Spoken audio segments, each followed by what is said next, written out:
this afternoon, and with me I've got one of our Dunedin members with me. This is Hadley Taylor, who is touring the country at the moment doing educational theatre, which is something I know many of you have put a hand to over the years. So Hadley, what's the show about? What are you travelling with? It's called Sex-Wise. It's run by a theatre, the Theatre and Health Education Trust. And it's a show that sort of explores sexuality and relationships in a two-part program in schools all over the country. Great. So do you travel mainly to high schools or intermediates?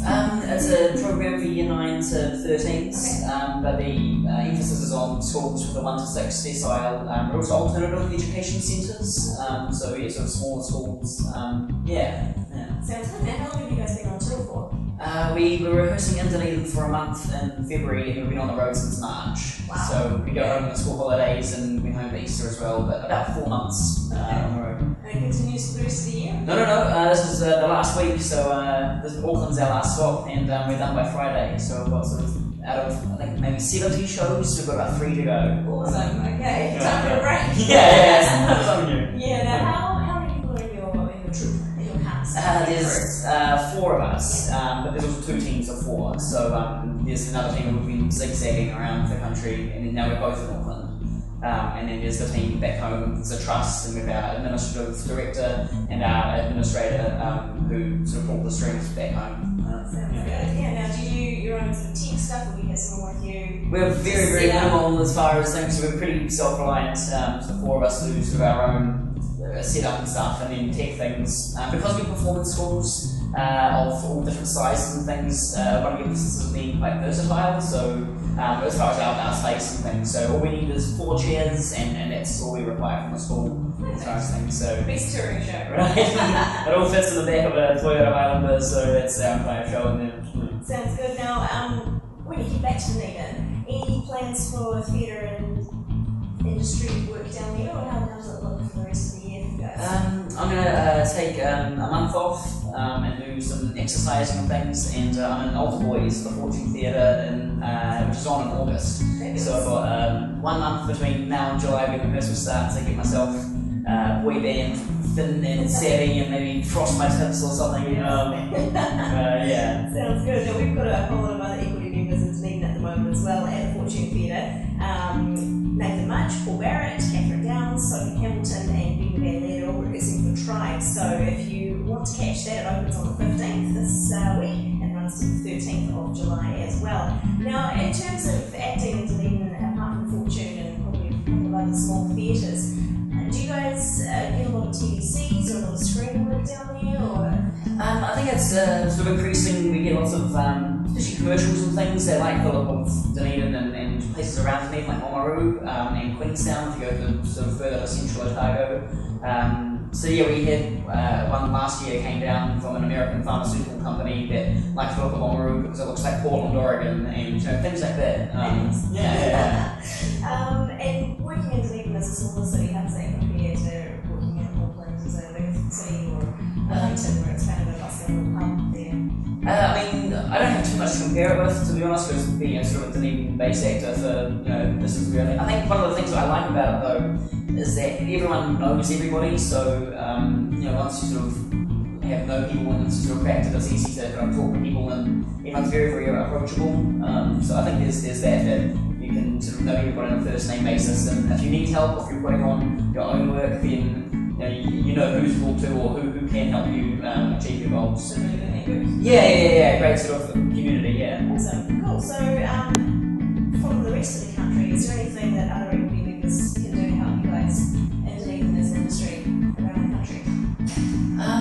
Well, I think, especially with the work that Fortune's doing, and there's lots of stuff that a production company Counterpoint is doing in Dunedin, which is focused on young theatre practitioners. There's a lot going on, so I think one of the best things people do is not to forget about Dunedin and know that Dunedin is almost a destination for theatre. You can come to Dunedin and look at our theatres, especially sort of Fortune and yes, lots of work that Counterpoint is doing, and yeah, it's something that you can come to for. So maybe if you're touring a show, you've got something you'd like to take on the road, head on down south first. Yeah.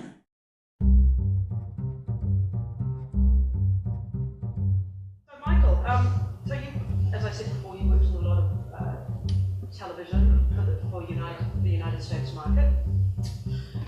My first question is, would you say that, obviously you've been involved in the casting of some of these American theatres, would you say that you have noticed a different style of auditioning from American actors compared to New Zealand actors?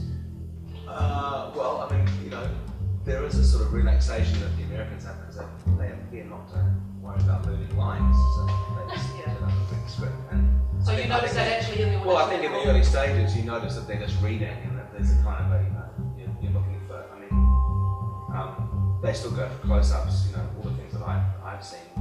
But they're very loose readings, and then you get them in and you do 2, 3, 4, 5 auditions.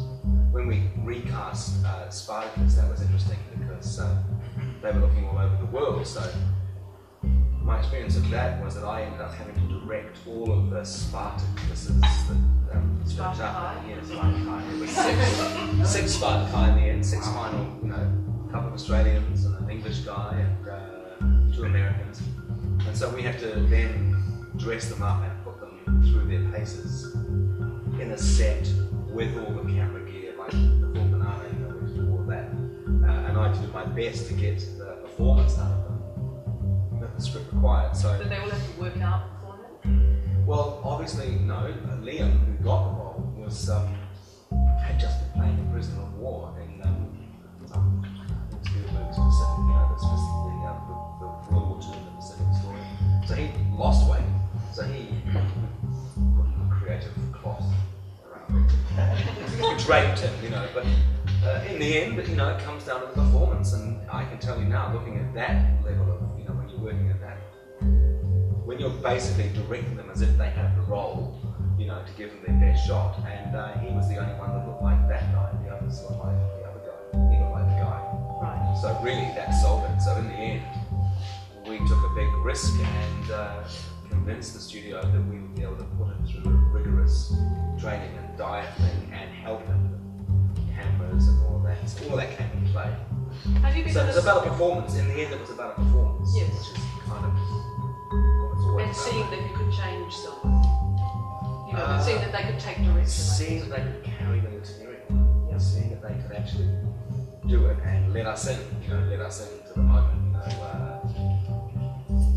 you know, it's so basic, but quite often I see so many auditions and I go, why are your eyes closed when you're emoting? Why are you doing this? You can get the shit about that, I'm just doing it for yourself.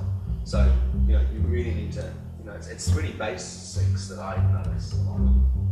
Have you been in a situation where you have had a New Zealand actor up for a US role and an American actor up for a role, and you've had Gone into bad. gone Yeah. I mean, sometimes, there was been one particular time where they were looking beyond the first 10 seconds. There was one of the executive producers was flicking through the. And literally they do flick through?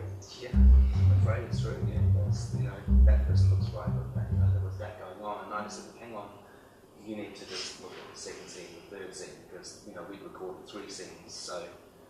And in the end, he got the role because, oh yeah, sure, right, okay, you can do that. So there was a bit of that, but I don't know how common that is. Look, it's you get a feeling. You certainly get a feeling. I mean,